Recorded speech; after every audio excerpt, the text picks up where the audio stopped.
Welcome to the No Regrets Leadership Podcast, where leaders are empowered to equip and disciple men.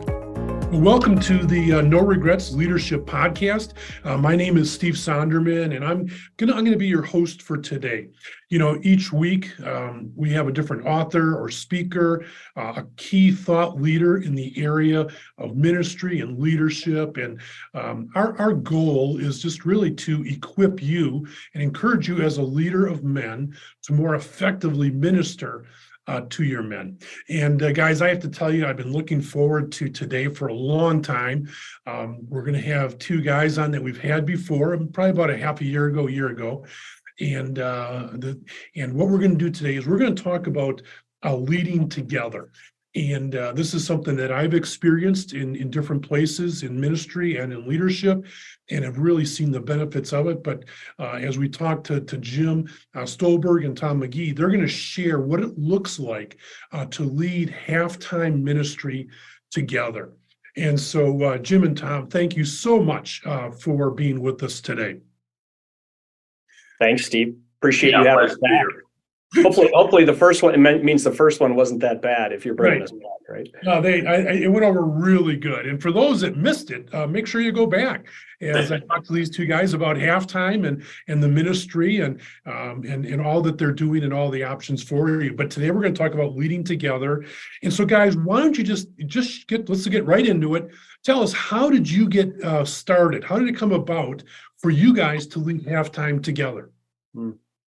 Sure, Tom, you want to go first? Yeah, I'll kick it off. About 3 years ago, so I have known Halftime for over 20 years. I knew Bob Buford. I'd been around the program, and I helped them early on with design of some things, and worked and led some sessions for them and did all that. So I'd always stayed close to the Halftime organization. And about 3 years ago, they reached out to me and asked me to help them create a whole new global strategy. And at that time, Jim was on the board, and we needed board representation to be on the strategy team as we were trying to figure this out. And so that's when Jim and I first started working together. And we spent about 6 or 8 months working on that together before Dean Nawalny, who had been the CEO at Halftime, came to us, and he came to us together in a meeting and said, I've seen the way you guys have been working on the strategy. I see where you're going with all this. I really think it's time for the two of you to take over Halftime. And so we really hadn't planned on being co-leaders. I don't think either of us were actually looking for the job, but that's how it kind of fell in our lap. That it came to us. We had really enjoyed working together on the strategy piece. And then we had, some prayerful decision making to decide if we really wanted to step into this full time and really lock arms on. Yeah. And so as Tom said, I was on the board, and I had actually taken on the board role as what we would call a low cost probe, right? Just to get involved. I had just finished going through the Halftime Fellows program, and so I had this incredible, I would say transformational experience. And so it felt natural to join the board. And ironically, I would say I was not looking for a leadership role. If anything, I was looking to avoid it. I had recently left the marketplace, right? Left the corporate world, and candidly was a little bit burned out, right? And wasn't looking to put something on my shoulders again. But the way that it came about, and the interactions not only with the board but also individually with Tom were just something really special. I think it was kind of a divine appointment. And, when Dean approached us with this opportunity to lead together, it felt natural. Again, it wasn't like I was looking for it, but it just felt like, wow, this makes a lot of sense. So we sort of looked at each other and said, I'll do this if you do this. And we decided to lock arms and co-lead on it. So what you said, it's been about 3 years now, or a little less than 3 years? Yeah, officially, we've been in the role 2 years. 2 years this month. Yeah. Okay. Yeah. So let's just get right into it. What are some of the key factors that make this work? What does it practically look like to be co-leaders? And what are some of the key factors that make it work? I'll start with this one. I mean, I think the one that comes to mind that I think is the strongest is it's really about the why behind we're leading. And again, this speaks a little bit of a difference to my experience in the corporate world to where I'm at now. I mean, Tom and I both feel called to be doing what we're doing right now. And so it's not about us. We sort of checked our egos at the door. Mhm. And what we're trying to do and where we see God's taking this ministry is really all about his plan, not our plan. And so this ability to check the ego at the door and really lean into how do we best do this? What's best for the ministry, not what's best for Jim or what's best for Tom, is, I think, a foundational point of what it takes to co-lead. And it makes a lot of other things easier, but I would start with that. Yeah, I will echo that. I mean, Halftime had approached me maybe 10 years ago about a position in leadership and really kind of forward facing, speaking, representing Halftime, doing those kind of things. And I got some counsel from some wise friends at the time and just looking at that time I was a company of one. I kind of let my partners take my company on the business side, and I was focused on working with in my own company, my own sort of ministry, working with churches and ministries all over the world. And this was a little outside the realm of what I was doing day to day, and was advised kind of that it wasn't a great fit. And that really saved me, because what I know now is 10 years ago, my ego was not in a place to co-lead something like this, or even to join Halftime at that time. If I had joined back then, I would have had too much of wanting it to be about me. I would have wanted to be on the stage. I would have wanted, those kinds of things. And I think we found now, I think I'm in a better place where I can keep that in check enough that when we work together, Jim and I have a very good working relationship. And so typically, if we spend time on something, we're going to come up with what we think is the right decision. And both of us can keep ourselves out of it to do it because it's right, not to do it because it was my idea or his idea. And that without that, and without a candid look at that, at least within myself, I know I couldn't do this. I couldn't have done it 10 years ago or 15 years ago. I was really kind of too self-focused to enter into a relationship like this. So yeah. And I suspect that's after running a ministry myself for years of God, I want to seek you. I want to serve you. I want to be all about what you want. Bless what I'm doing, kind of a thing, Right, and so if we're really gonna enter into God, this really is your ministry, help us to steward it. I think now I'm trying very hard, and we are to live that out and not just say those words when we're all about, actually just trying to do all the work in our own strength. Yeah, and I think what I'd add is, in contrast, when we see some of the examples that have existed out in the marketplace, more specifically in the corporate world, where there's a lot of stories out there of co-CEOs that just didn't work out, and I suspect a lot of the challenges behind that start with ego, right? It's are they doing it for themselves, or are they doing it for a higher cause? And I think again, for us, that it's really foundational to how we've co-led together. So for the guys that are listening, they might be thinking, okay, co-leadership, why don't you just take a minute and just talk about what does that mean? And what does it look like just on a day-to-day basis as you lead the organization? How does that play out? So I'll start on this one, because I think this is what makes our approach to it a little unique. For Jim and I, it's very organic.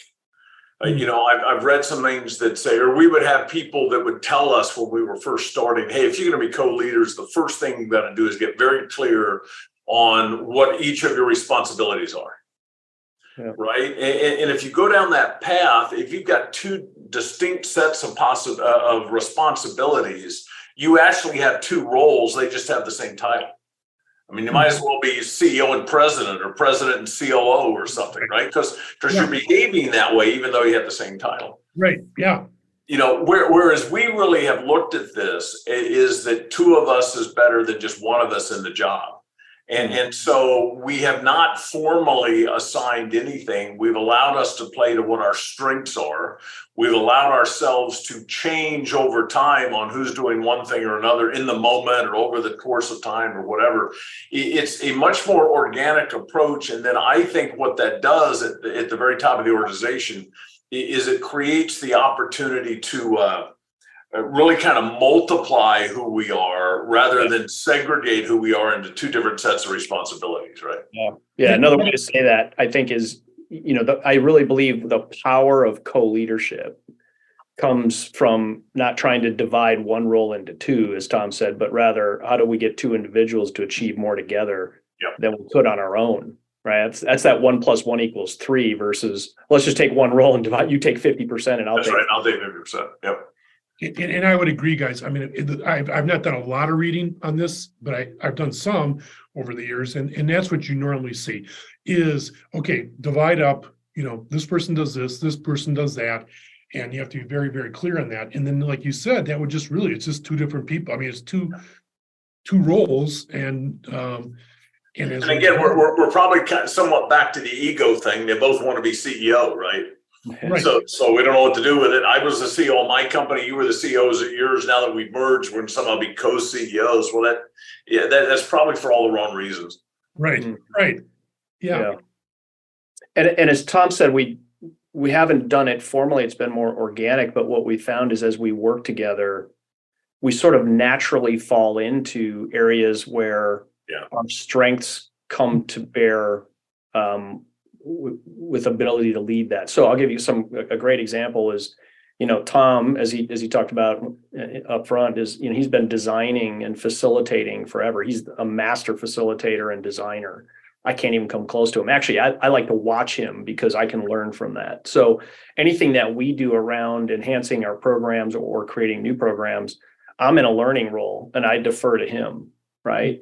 There was another point where we were looking for a technology to help us create our global community. And so we had to do some homework and a little research on finding a technology platform we could create our global community called Thousandfold. Tom deferred that to me because I've got some experience in doing that from my background in the marketplace. So those came about sort of naturally. And again, those maybe we do divide and conquer there because of our natural abilities there. But then we also look for opportunities where we can share in that. We're very conscious of how, for example, the board perceives us, right? That we are really co-leaders. So we actually alternate our board reports every month. One month I will do the board report. Another month Tom will do the board report, and just making sure that they understand that this isn't one person leading; it's both of us together. Mm-hmm. Yeah. So just, again, bottom shelf. I don't want to get too far in the weeds. But what would an average week or maybe a couple of weeks look like as far as you guys in communication and, meeting or things like that? I'm laughing about the call we just had is what I'm thinking about. Yeah. We have Jim and I have a standard call every Monday morning, just he and I. And then we have a leadership call Monday. Our organization is primarily virtual. We've got about 10 full-time folks. And those that are in Dallas, we try to meet in the office on Thursday, but the rest of the work is all done via Zoom and, virtually, those kind of things. So I bet we talk 4 or 5 times a week at least, not include, like on Zoom rather and text and stuff, probably more than that. We copy each other a lot on emails. So there's one whole dialogue, for example, that Jim, there are 2 or 3 that Jim is going on now, and I'm on all the emails. I wasn't even copied. I was in the 2 line, but I don't have a lot to add to it.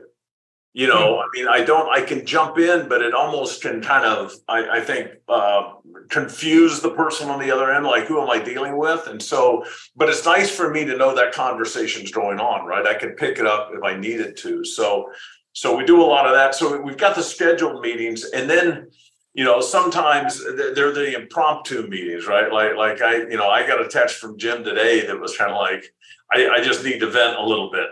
And it's like, hey, that was me yesterday. I almost texted you, let's we just got to get on. And, having that ability to be able to do that.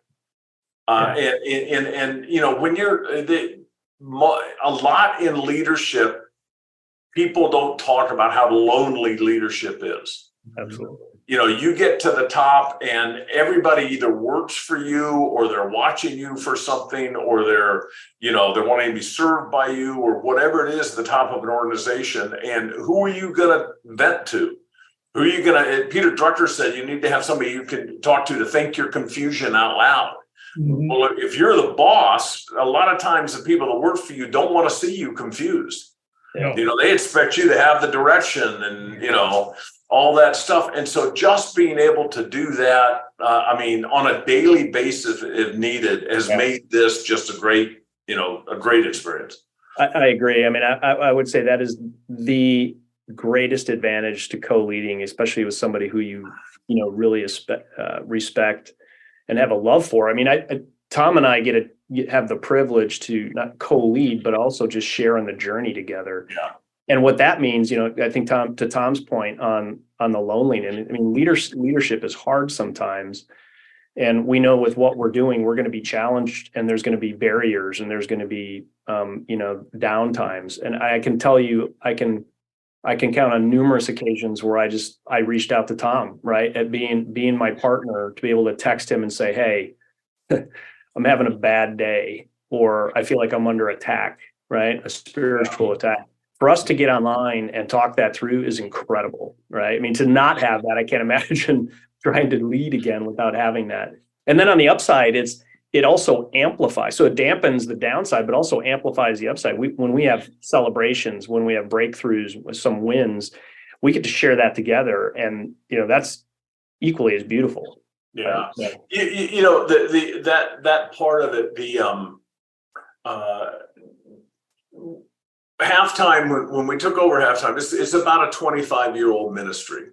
And it's gone through a lot of changes, but it had a focus over the last 5 or 6 years of really focusing on one program and sort of one set of individuals going through halftime. Right. And part of the strategy that we developed when we went through it really talked about expanding halftime and kind of getting back to its roots as a movement.